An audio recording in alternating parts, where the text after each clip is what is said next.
And hello, movie lovers, and welcome to the show. So, with me, I have my good friend Beth from the Made for Movie TV podcast with me.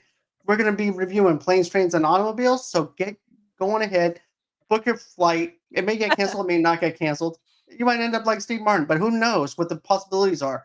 Grab your friend that you don't know, go to a hotel and book a room with that stranger, and then spoon a little bit. Maybe not. But, anyways, going ahead, ride on some planes, trains, and automobiles, and let's go on ahead. Let's get this party started.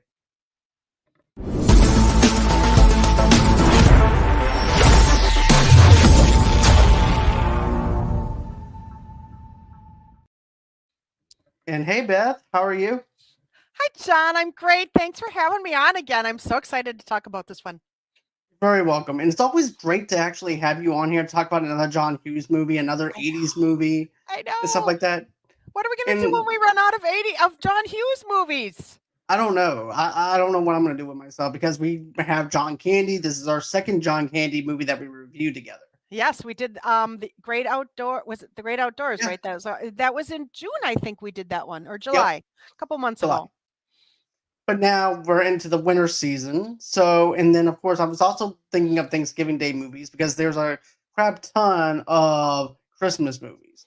So I'm like, well, let me look at the catalog of what they have for Thanksgiving Day movies to review. Son-in-Law was on there. Home for the I'll be home for home for the holidays, and then there was this Oh yeah. one. Yeah. So people, there was actually a split on my YouTube community tab where it was between this one and Son-in-Law. I'm like, you know what? Screw it. I'm just doing both. Yeah, good for you. That's the way to So, go. Next year I right. got an idea for one for next year. There's a movie that Katie Holmes did called Pieces of April, and it's about her family coming to her house for Thanksgiving, and it's just a strange little movie that I don't know that a lot of people have seen, but it's a good one. We'll have to talk about it next year. But let's talk about John Candy. Yes, let's do this. So before we get dive into this, I just want to let you everybody know that we are part of Unfiltered Studios. And matter of fact, if you're into hypnosis and stuff like that, get your hypnosis on with Hypno Wellness. And then of course you also have the Sleepy G show that was on with me with the Sleepy with son-in-law. So those are just a select few from the podcast itself. So let's go on ahead. Let's dive into plane, trains, and automobiles. I'm so excited. I can't stand how much I love this movie. And you said you hadn't even seen it all the way through. And No, I haven't seen it all the way through since I saw it in the movie theater when it came out. So I don't know that I've seen it all the way through since then. But I've seen pieces of it since then until yesterday when I watched it. Yeah. right. You see, I seen it in chunks, like it was like on TNT or TBS or Oh something like yeah. that, right? Yeah. And that was it. I haven't seen it like sitting down, getting to watch it. All I remember was John Candy riding in the car and he's smoking a cigarette. He tosses it out and he accidentally gets the car on fire. Then that was like the extent to it. And I also thought for some reason the rims, he did something with the rims and the rims got caught on fire too. But I was probably thinking of another National Lampoon's Vacation or something. Yeah, Probably. now that you say that I know what you're talking about and I can't think of it off the top of my head because I can't remember anything. But I know what you're talking about. Which scene you're talking about? It wasn't this one. Wasn't No. this movie, but I know. I'll have to think of it. So let's go on ahead. Let's go to it by scene by scene. So Let's Neil do it. Page is an advertising executive on a business trip in New York City, eager to return to his family in Chicago for Thanksgiving, which is in 2 days' time. After attending an exclusive business meeting, Neil struggles to hail a cab during a rush hour. So that's the scene one of the opening, and you get this sense of who Neil is. He's an advertiser. He's also kind of bored with this whole entire meeting. He just wants to get home to his wife and kids, but he's filled up with this meeting.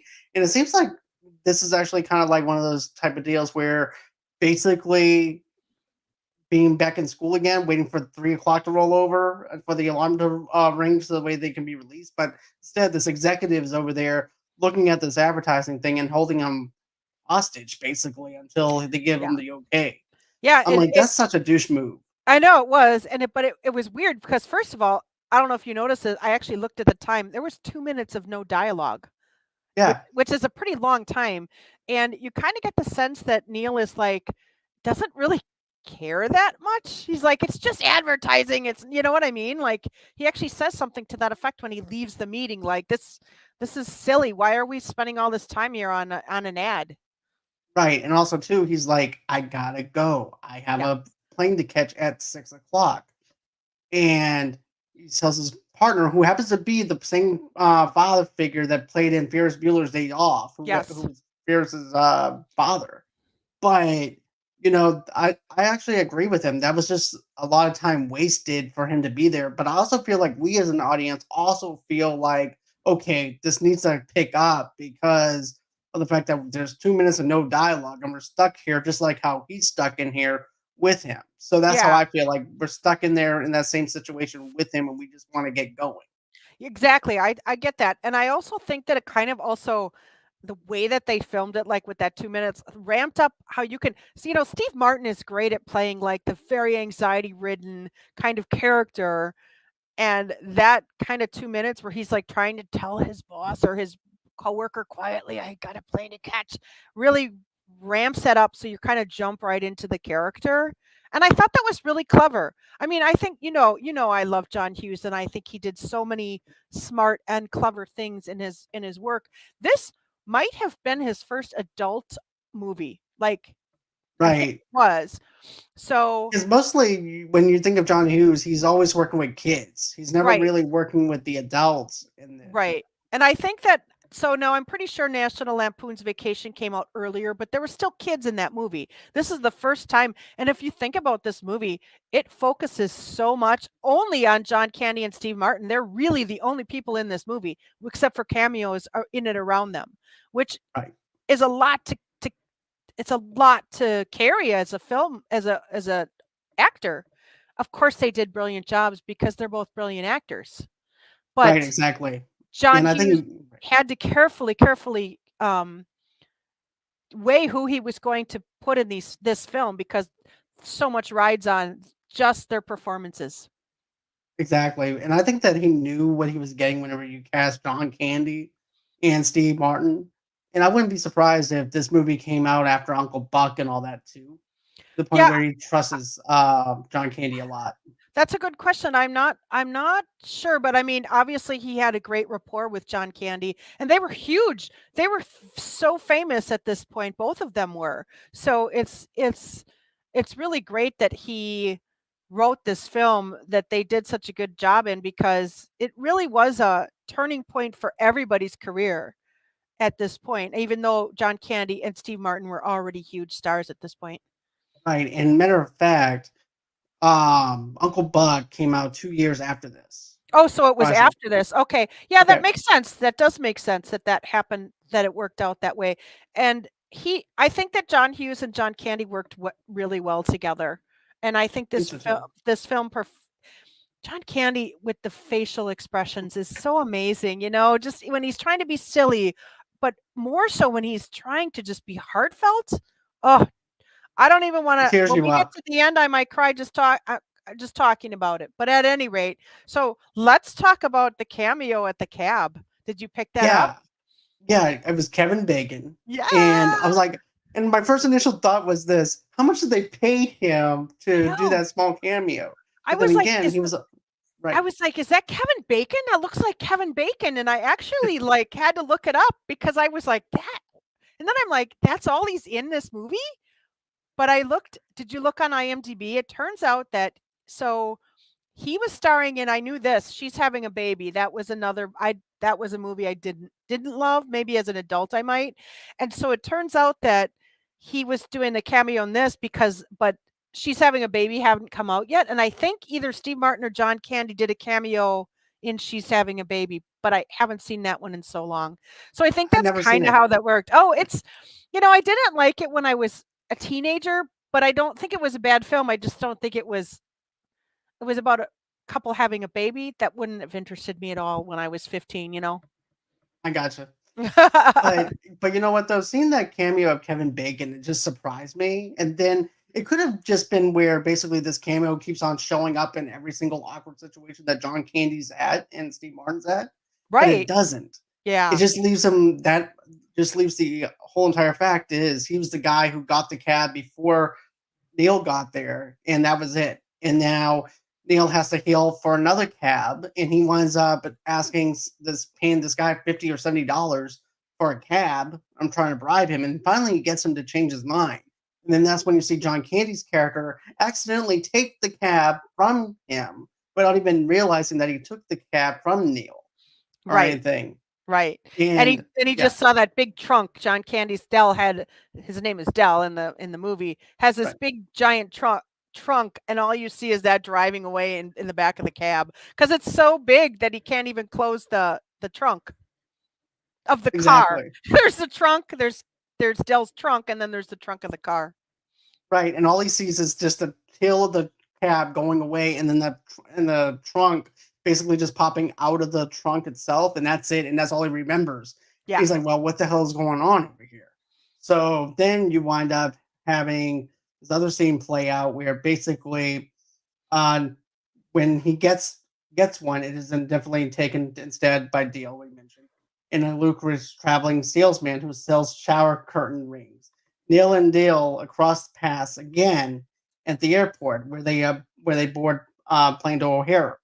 So I like how they go on the airplane, and of course, Neil doesn't even realize Dale is even there or anything until he's actually sitting across from him in the waiting area.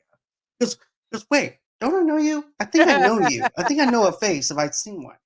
And no, Dale's like, I'm pretty sure you never seen me. And Dale is going, yeah, I think I've seen you. I think I know you. And then all of a sudden he looks at him and goes, wait, you're the guy who took my cab. Just, sir, I do not know what you're talking about. I've never stolen anything in my life. And he goes, yeah, you stole my damn cab. And he's like, no. And then he goes, wait, okay. So I thought it was kind of funny. I managed to get a cab during rush hour, which is really hard to do. I didn't even, he goes, oh my God, I am so sorry. So it was a whole misunderstanding. It wasn't done purposely or anything. He just accidentally took his ride. Yeah, that was so funny when he's like, I don't know. And the other thing I thought was really funny is like you kind of see John Candy's character because you didn't before. I mean, I think briefly you saw his face like when he ran up to the cab, but I don't know, it wasn't enough. But Yeah. you see he's got this crazy curly permed hair, like a total weird 80s thing, and I'm like, oh, that's beautiful. Right? I remember that, but you know what though? You are right though. He does run out. Neil does run after the cab. He opens the door, and then John Candy just looks at him. Neil just looks at Neil and is like, "What the hell is this guy doing?" And he shuts the door Yes. on Neil. So Yeah. that's how he realized. Oh wait, that's actually now I know where I know you from. Yes, but it was funny. I mean, I thought that scene was good in the airport. It set up kind of the rest of the. It set up the contentiousness between. Well, I guess Neil is more contentious towards Dell, and Dell is just. You kind of see he's kind of a laid back dude. He's not a bad guy. He didn't really steal the cab. It was an It's a accident. I mean, misunderstanding. right, and the cab driver got out and helped him put the trunk in. So the cab driver knew he could have said, "Hey, you're stealing a cab," but he didn't care. He just wanted to get on with his day. Right? He just wanted that fare, and that was it. He's just Right. there for a job, and that's it. It Exactly. doesn't matter who gets in the car as long as somebody's in there. No, but he was But amused a little bit by the bickering between Neil and the guy who wanted the cab. right. And then there's also this whole entire thing at the airport. He goes, "Let me buy you a hot dog." No, I don't want a hot dog.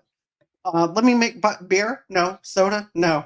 He goes, "Okay then, never mind." So then they get on the airplane, and then Neil finds out that he's actually been bumped over to coach instead of first class. And then he's like, "Oh, first you guys bumped me. Then after that, you guys wind up uh, making the. Now there's a delay. Now there's something else going on." Because I can't wait to see what's going to happen next. Next thing you know, he's next to Deal. And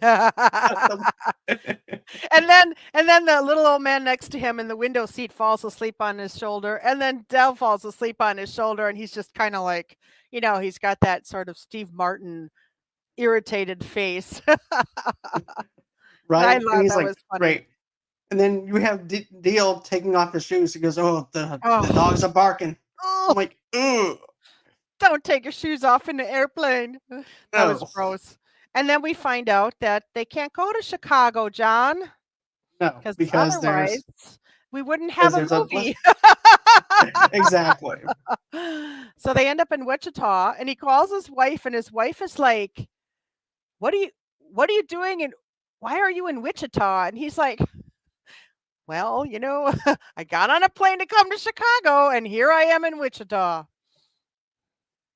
And she goes, "Wait, what does that have to do with anything?" Yeah, she's And he's super calling her in the confused. middle of the night, but I was like, does she think that he's cheating on her or something? But then I'm realizing, oh wait, it's in the middle of the night. She's not all Yeah, there and either. I think probably, I mean, I thought about this too, and I don't remember thinking about it the last time, but I think maybe before cell phones, we weren't as urgently calling and in contact with people, although I still would have been a little worried about the lack of contact he kind of had with her over the course of the movie, but like, I don't know. I just thought that was maybe something that wasn't as big of an issue back then, especially if he's on the road a lot. Right. Although we didn't get that sense, but you never know. I mean, obviously he has to go to New York for clients or whatever. Exactly. But after that, then you wind up having him go over to where Neal is. He goes, so, any luck with hotels? She goes, no, everything is booked. He goes, well, I managed to get a hotel. While you were over there calling your wife, I managed to get a hotel. So if you want to, we can go ahead and I know this guy because I actually sold him some rings, and you know he'll give us a deal. He's like, okay, that sounds good. And then they get a ride to the with this taxi driver, and what happens to be like this stripper type of taxi kind of taxi cab Yeah. service. I just love that. It's like, I know a guy. I know a guy. I sold him shower curtains, and then just kind of all weird antics happen. And then he's like, he goes, "Aren't we supposed to go to the interstate?" He goes, "No." He goes, "I thought you would want to see the rest of this country." And and Neil's like all in for it. He's like, "Yeah, this. You know what? You don't get stuff like this all the time. People are so mean nowadays." I'm like, he's just like, okay, I'll slot about it. Goes over to then finally they arrive at the hotel, and so episode B, they get there, and now they have to bunk and be in the same hotel room with each other. Yes.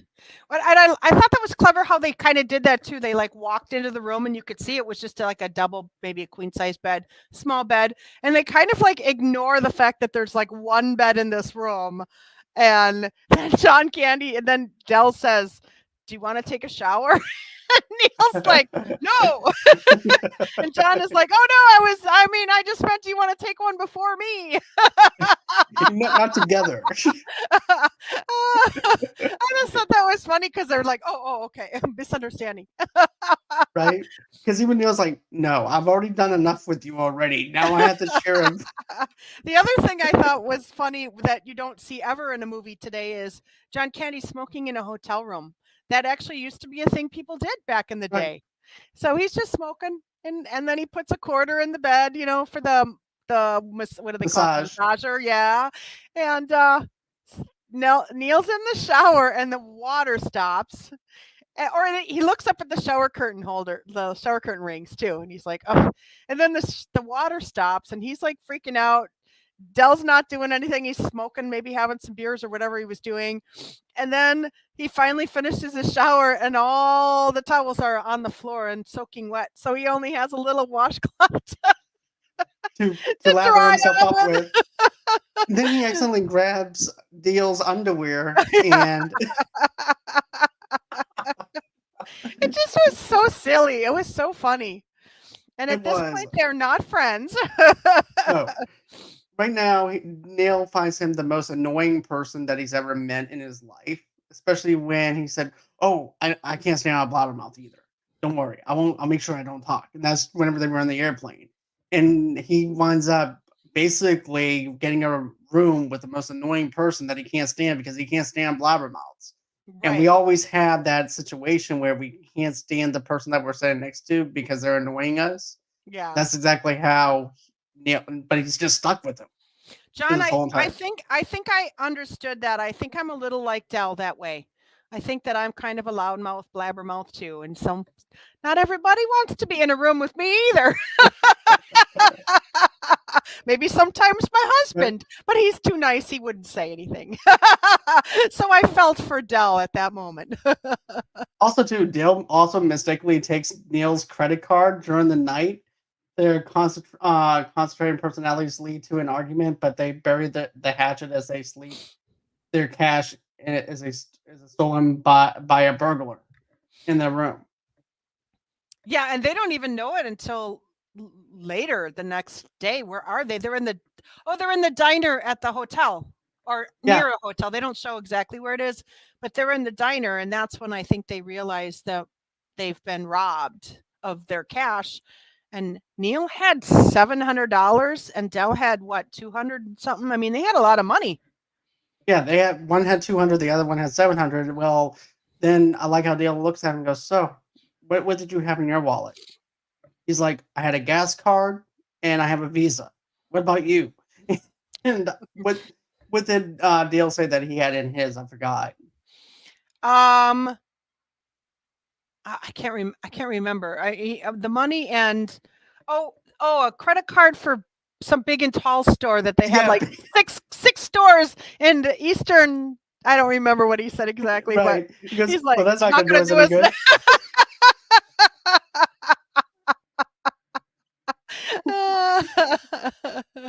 But Oh, so after that all goes down at the St. Louis airport, Neil attempts to rent a car, but is missing when he gets to the lot. After a long and perilous walk back to the terminal, Neil fiercely attempts to hire a taxi to Chicago. and so remember the woman at the ticket counter was also in Ferris Bueller's Day Off. She played the Yep, secretary. yep. And so I thought, oh yeah, I love that that he kind of did some cameos from his other movies. I think that was cool. Same And she here. was so funny because she's like, can I say what she said Yeah, on your yeah. show? Because Okay. I was going to go with the whole entire rant, and then you can just go in with that part Yeah, too. okay, you say what he said, I'll say what she said. Okay, sounds good. So Neil comes over there. He goes, "Look, I want a fucking car where it fucking belongs at the fucking parking lot. You guys promised me a fucking car that doesn't even you gave me keys to a fucking car that's not fucking there. This is all your fucking fault. So where the fuck is the fucking car to my fucking key that won't fucking go?" And so just and then you go on ahead and you'd say, Oh, she said, so then she says, do you have your contract or whatever she called it? And he said, "I no. threw it out." I threw it out, and she goes, "Oh," and he's like, "What?" And she says, "You're fucked." That was the funniest line in the movie, I think. And I Just the like how way, because he's calm like she losing is. his shit on her, and she's just like, "You're fucked." This goes to this goes to show you how good these employees are, where they don't backlash at them like other employees do nowadays. She just calmly says, "Well, you're fucked," and Yeah, that's it. And that's it. I bust out laughing. You get fired for that today. Right, Back then, you could say whatever you wanted, I guess. right. It wouldn't even matter. It's like, look, we understand this person's being a douchebag, but just calm it down a little bit. That whole rant probably turned that into a rated R movie.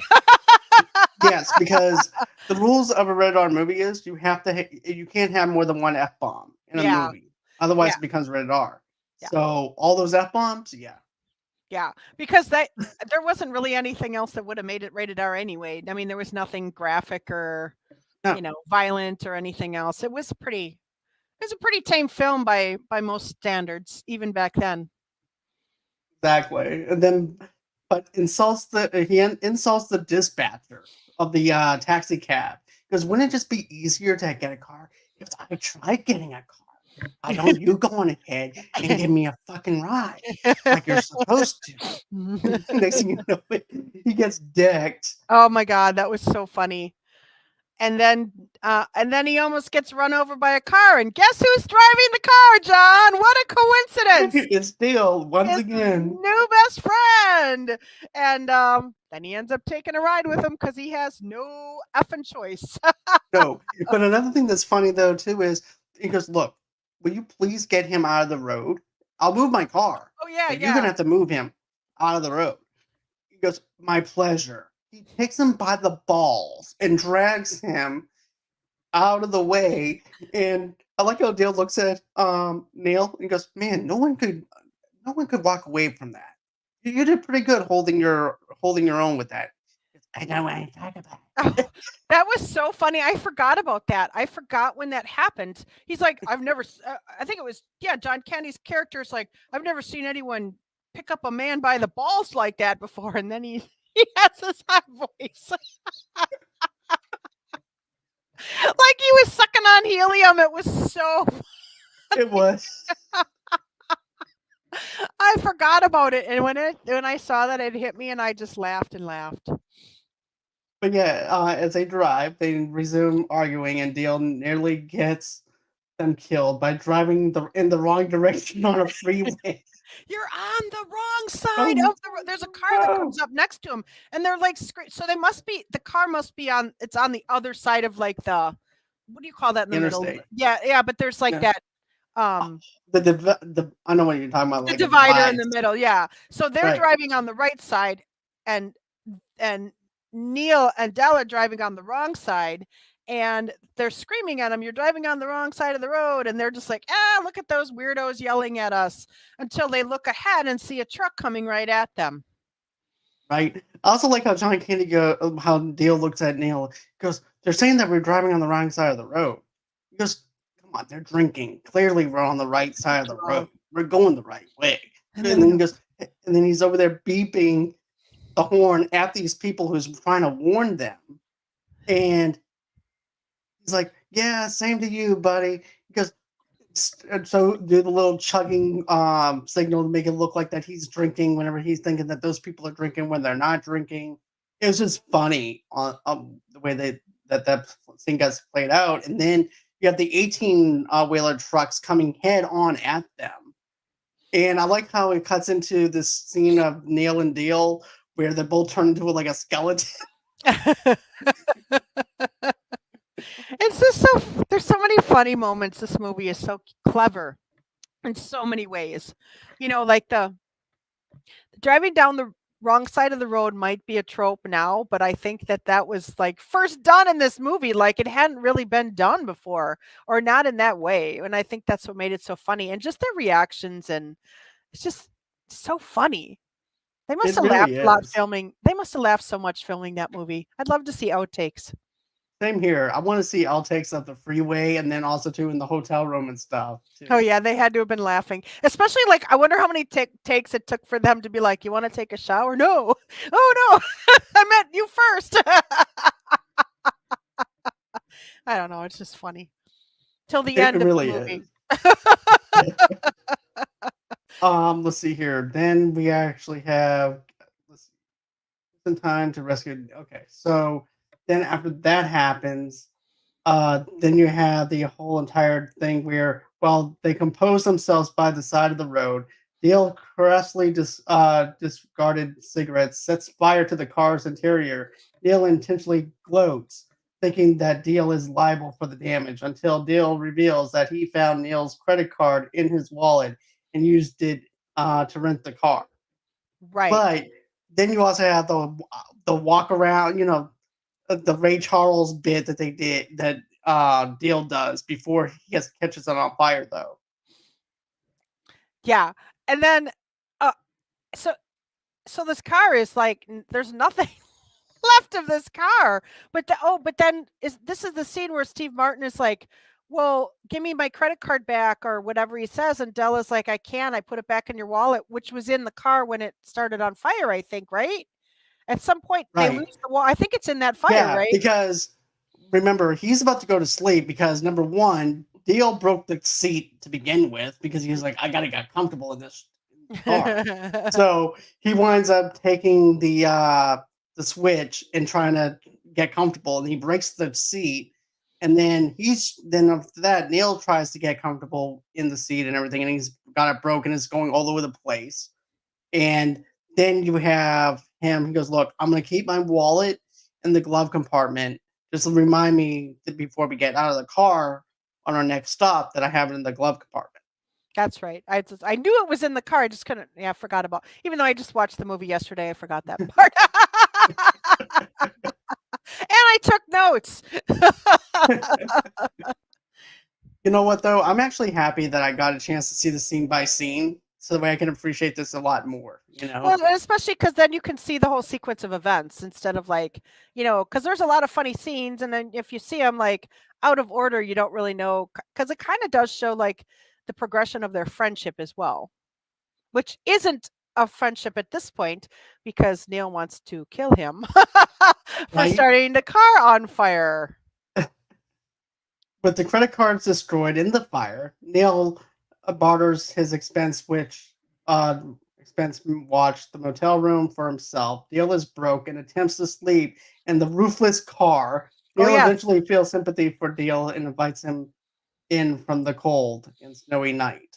It when he's sitting in that car, it's so funny because there's really nothing left of this car. Like it's impossible to think it could even start. It wouldn't in real life, obviously. No, And here's this like very large hulk of a man wearing a big blue like parka sitting in this car where there's literally not. I mean, the car itself like is like burned down, like it's like he's like burnt really high plastic in at it. this point. Yes, yes. It's like just kind of it's like lower to the ground. So he's like kind of sitting almost on top. Like when you put Barbie in the convertible, that's kind of how he looked. He was like way up This looks like one of those track cars that right. got burnt up. Exactly. You could not miss him sitting in this car and he's just like trying to sleep, and then Steve Martin and then Steve Martin was trying to call his wife, and that was a thing that you could do is put locks. So it was a rotary phone and you could actually put a lock on it so you couldn't dial a phone out, and that's what this phone had, probably because people were making calls, and because it was kind of a seedy motel. Right. I like also too where basically when he pulls into this hotel as well, his fingers are stuck to the steering wheel because Oh, of the burnt plastic. And then you should still see the smoke coming off of it. oh yeah. And then he goes into the hotel and he goes, "Look, I need a room for the night. Okay, what do you have?" He goes, "Well, I got $17." Gives him that. And he goes, "Well, the room is $42." He goes, "Well, I have this watch." Gives him his watch. That's probably a Rolex or something. Yeah. And he goes, "Is this enough to get the room?" He goes, "Yeah, that's enough to get the room." And because all his credit cards are burnt up, because he was actually giving him burnt up credit cards. Yes. And based on what his house looks like in Chicago, I'm guessing it was a very expensive watch. Yeah, that house looks really expensive. Oh Like yeah. over 30, $40,000 now, easily. Oh, I like today in Chicago in a suburb, that house probably would be I would say that would go between 1 and 2 mil, if not more. It was a very Hmm. big house. It was a beautiful house. I should have looked it up. Normally I look up stuff like that, but I wasn't thinking. But I think it was in the Chicago suburbs. It didn't look like a house from California that they just filmed, No, which cuz and John, we've talked about this. He tried to be as at least if they didn't film it in Illinois, in Chicago, he tried to use a lot of outdoor sets that were actually from, or a lot shots that were from the Chicago area to kind of make it more realistic. exactly. And Yeah. then, um, so after all this happens too, so basically what winds up happening is he feels bad that Neil's outside, of course, and he can't because he was actually going to give him a Casio watch as Yeah. collateral. It's like Plus, he's like putting it on his hand, like, look at my fancy watch. And the guy's like, I'm not, get out of here. so then you have Neil inviting Neil in, and then that's where the bonding starts happening. Yes. This is the point where I think where they start to become, even though I think Neil's still pretty mad about the car and like Right. losing his credit cards, I think they kind of start to become friends. They And do. it was in the car where Dell was kind of talking to himself and like talking to his wife, and he's kind of like, well, I screwed up and I really liked spending time with this person and I messed up this friendship and whatever, and it was kind of a nice little moment. And so we know that Dell liked Neal, even though Neal was kind of a jerk. He kind of was a prickly. Maybe he wasn't so much fun to hang out with. You know? No, he was just a miserable guy who was just trying to get home to his wife after having this boring business meeting, and now he's stuck in a predicament with this one person that's just making his life a living hell, Right. And at even this though he's point, not meaning to. yeah. So when the movie started, they said 2 days before Christmas. So it must have been Tuesday. And at this point, Oh, it's probably Thanksgiving, when, yeah, thanks. What did I say? Christmas. For You know okay, what? but it does. I'll be straight up with you, Beth. I thought this was a Christmas movie because of the Oh, fact that it takes place in winter, but it's actually Thanksgiving because I found myself thinking this was a Christmas movie all this time. Then I'm oh, like, when I yeah. Googled it, I'm like, wait, this is a Thanksgiving Day movie? I never Yeah. knew that. Okay.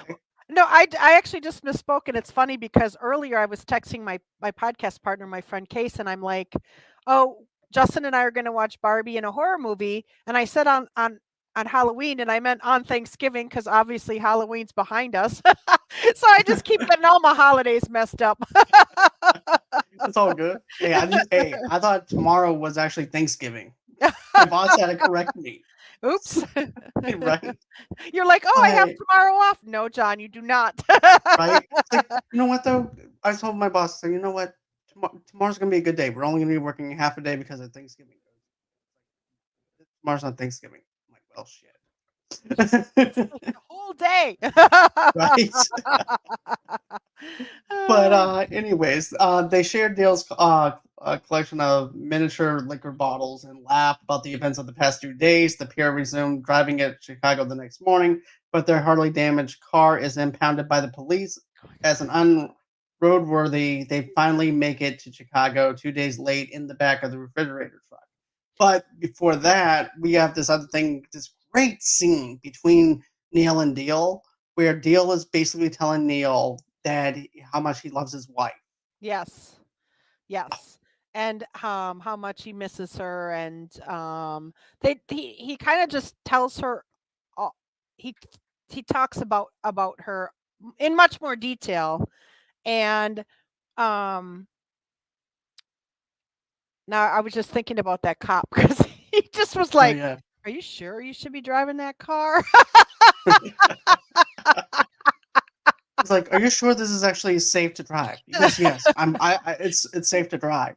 And if you impound this right now, my friend here is not going to make it home in time for Thanksgiving. And so they impounded it anyways. I have no sympathy for him. They get they get in the back of that refrigerated truck. Oh, that was funny. He's like, "Oh no, we can't drive up front." He gets nervous about strangers. So they show him in the in the back of the truck, and they're like, And the funny thing about this is Dale shows up with an 18-wheeler truck. He goes, you see, I told you I was going to get you home in time for Thanksgiving, even though it's 2 days late. See, I have a plan. Because, but the only thing is, the driver don't like anybody sitting up front with him, so we're gonna have to sit in the back. and it's a refrigerated truck. It's so funny, and they're just kind of sitting there on like milk cartons or something or whatever it is that's on Right, the ground there. They're pretty low to the ground.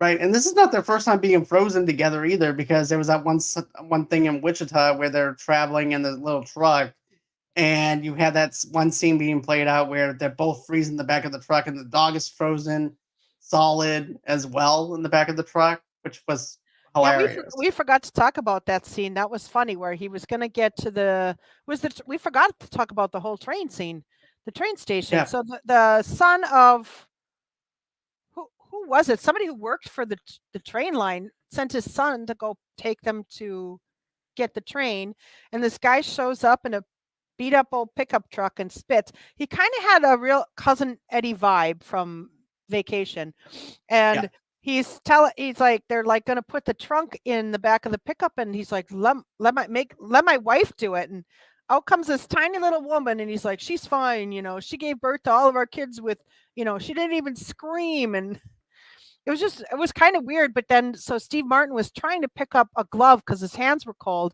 and that's when that dog came out and was like, ah, Like Cujo. Cujo. It was. So anyway, they ended up on the train, but the train ended up just had some kind of engine malfunction or something. So Right, they it was I they had caught to on walk. fire. Is that what that's right. That's right. He was like, yeah, did they say fire? And then he's like, and then the conductor dude is like, just walk a mile that way. Okay. So, but at this point, we kind of see like John Candy's like kind of looks at him because he's pulling this heavy trunk, and Steve Martin is kind of like trying to avoid looking at him, and then John Candy gets it. He's like, "Forget it," and he's pulling it, and then Neal comes up and picks up the end of the trunk, and they carry it together. And I like that moment because it shows the bond and friendship between the two of them even more now that it's been Yeah, strengthened. right. So it's well, I definitely like that. Yeah, But I yeah, do too. then they finally get it 2 days late in the back of the refrigerator. We mentioned that. Then the two finally part ways at Chicago's L station. On the train home, Neil recalls cryptic comments Dale made during the journey and realizes that he may be alone for the holidays. Struck by compassion, Neil quickly returns to the station where he finds Dale sitting alone. Dale reveals that he does not have a home and that Ugh. oft mentioned loving wife did 8 years earlier. Neil brings Dale to the home for Thanksgiving dinner with his family. Yeah. I so at the very end, like he's on the L going to his house, and all of a sudden he starts thinking. And one of the things that Dell said earlier in the movie was, "I haven't been home in years." And Neil's like, "What do you mean?" And he's like, he was kind of blowing it off as a figure of speech because he travels so much. He's a traveling salesman, so he's on the road all the time. But we find out at the end when he goes back that I forgot what his wife's name was, and he kept saying it throughout the movie, but she had died. And so Neil ended up inviting Dell to his house for Thanksgiving. So at the very end of the movie, they kind of both walk up to the house, and he comes in, and Neil introduces him as, "This is my friend, and he's here for Thanksgiving." And it's really kind of a lovely scene at this point because um, Neil's wife is kind of on the stairs coming down, and she says, "Nice to meet you, Mr. Griffith." I think it was Griffith, and he says, "Nice to meet you, Mrs. Page." And like, I think she has an understanding at this point, even though she hasn't heard the whole story, that they have created a bond. Because there is at one point where he calls home and he's like, "Oh, I was in this hotel room with this guy," and she's like, "You got a hotel room with a stranger?" Like, Right. she's not in this movie that much, so um but it's a really nice scene, and then, it's kind of a happy ending because the kids are happy to see their dad, and they made it for Thanksgiving, and I'm not gonna lie, I cried. I got emotional when you had that switch with Neil going back to him. He's like, "Well, shit," and he Yeah. go- and he could have it all. He could wind up being 2 days late, have dinner with his family, and not even worry about him. No. But then he goes back to get him, and I mean it. I almost cried man tears on this scene and the other scene when he's telling him about how he feels about his wife. Those Yeah. two scenes alone shows me the layers that you have with John Candy, where Yes. if he needs to be serious and have that heart moment, and everything, he's there. He could really handle anything emotionally, and he really knew how to get people to feel for his characters. I think he was pretty brilliant at that, especially like at the scene where he's just like sitting there in the train station, like doing nothing. He's literally just sitting there, and then Neil comes in and he's like, um, like, "What are you doing here?" And Dell is like, "Well, my wife died 8 years ago." And it was so sad, just such a sad movie, especially because it was so funny throughout the rest of the movie, and then all of a sudden you find this out, and I'm not gonna lie, I had no idea that was coming the first time I saw that movie, none whatsoever. Like, you never would have guessed that if you were maybe if you were paying attention really, really closely, but I think that was a big shocker for anybody who's seen the movie and didn't really know how it ended. Right. That was a big shocker and a big plot twist for that. 'Cause I wasn't expecting that, Yeah. and I like the fact that they change it at the very end of it, where you have a little small serious moment, just settle down from all the comedy, and just take in one little small gasp of air for this moment, and let it be for that. And I really like it. And it was really a huge departure from a John Hughes film. Most of them end in the same kind of comedic way they begin, or they have some kind of funny ending. This one, it wasn't funny. It was very serious. But it I can't think of another movie he did that really ended like that, where you're just like so touched, and it was so beautiful, and really such great writing. I mean, the whole film was great writing, but the way that he ended this one, I think was just so It's unique and perfect. special. And there just aren't a lot of movies like that. I actually think that this would be a drama. I would call this a dramedy, really. I mean, it was so funny, but there's a lot of really touching moments throughout. Most definitely. I could definitely see it being a dramedy and maybe a little bit of dark comedy within that dramedy though too. Yeah, and Well, the other thing I think that it did too was it's really held up over the test of time. There really aren't any scenes where you're like super cringy or oh, like, you know, that might have been funny for the 80s but clearly didn't make, aren't isn't funny today, which John Hughes did a lot of. I mean, there's a lot of things where you look back and you're like, "Oh, maybe that was a little insensitive even back then," but I love John Hughes, so me too. but this film did not do any of that. It just was a film full of heart. Right, and you also the characters are relatable. It's not forced dialogue. Nope. You also have everybody knows a Neal, everybody knows a deal Right. too.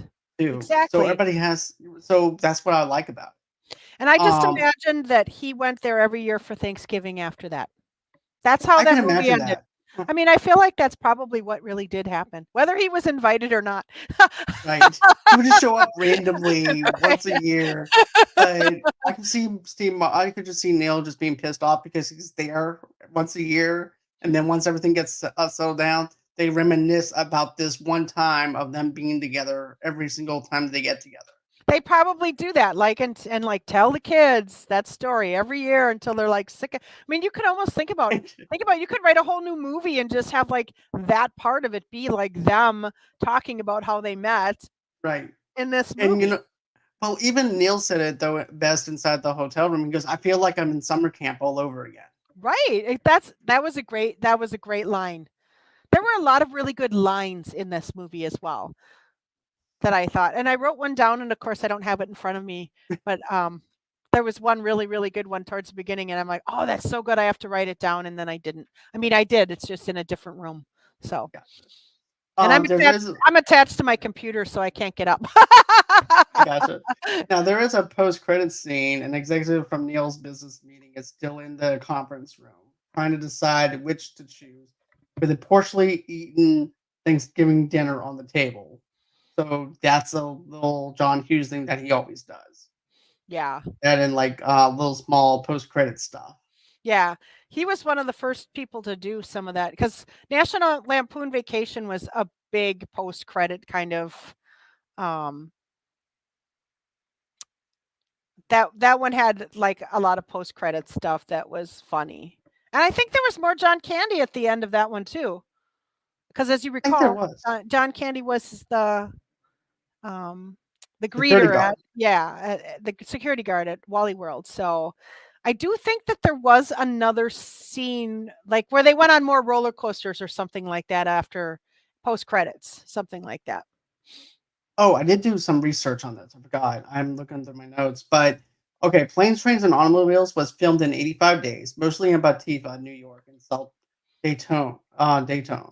New York, a scene that takes place in St. Louis, was filmed at Lambert International Airport.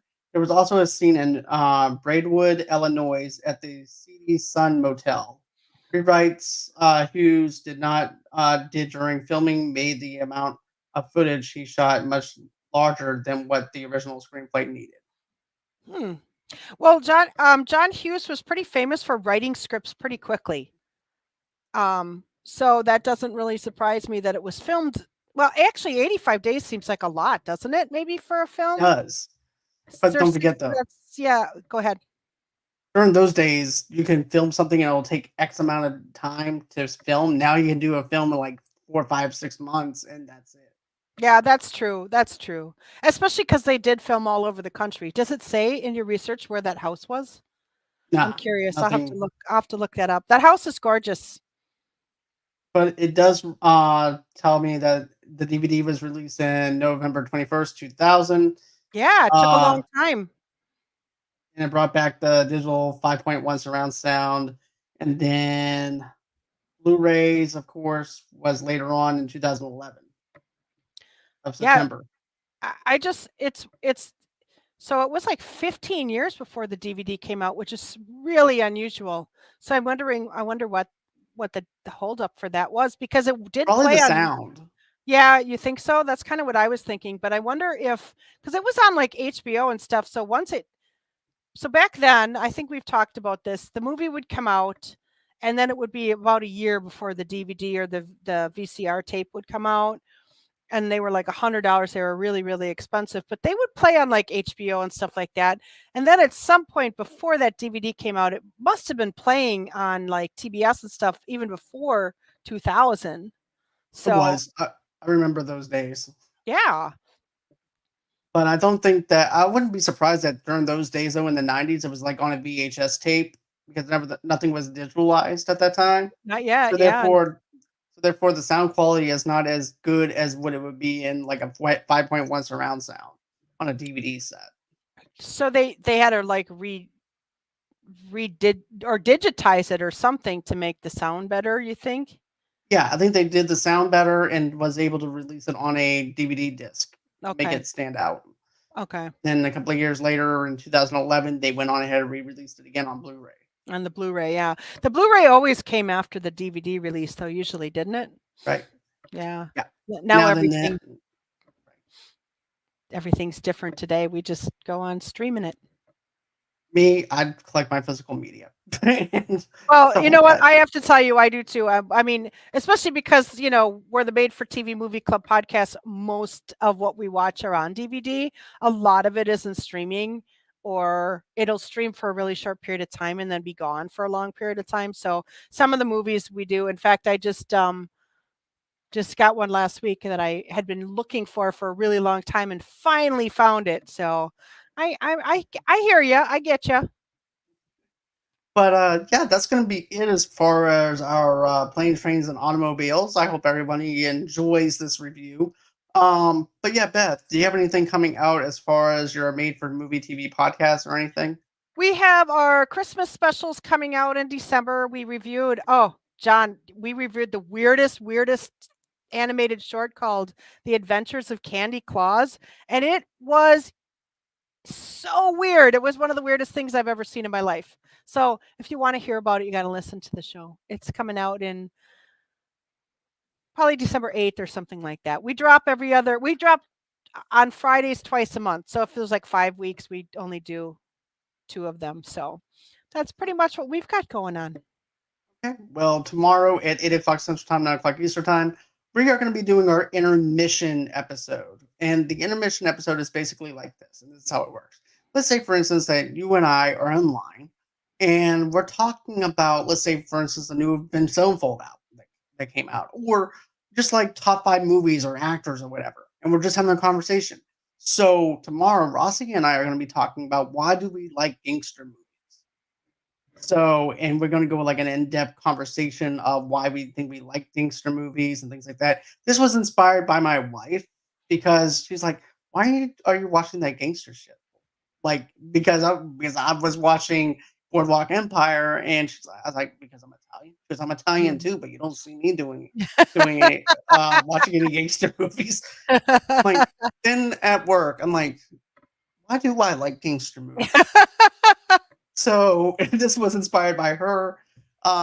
Then 9 o'clock p.m. Central Standard Time and 7 o'clock p.m. Pacific Standard Time, Rossi will be on her own show doing Grand Theft Auto San Andreas, doing that review over there. So that's everything that we have coming out as far as this month goes. But stick around because next month we're going to be doing our month of Christmas movies. So, with that being said, guys, thank you again, Beth, for joining me for this. It's always a pleasure to have you on to be Thank able you, to review a John. I always movie. love coming on. I love having you on. I'm glad that we built this friendship. I can't believe Me it's too. almost, what, 2 years now? I think it's 3? Is 3? it? Wow. No, maybe it is 2. Maybe it is 2. Yeah, But because we still, it's started in crazy. 2021, so it would have been June or July of 2021. So 2 and a half. 2.5 years. That's really awesome for us to be able to build this like this. And our first review was a John Hughes film. It was 16 Candles, It was.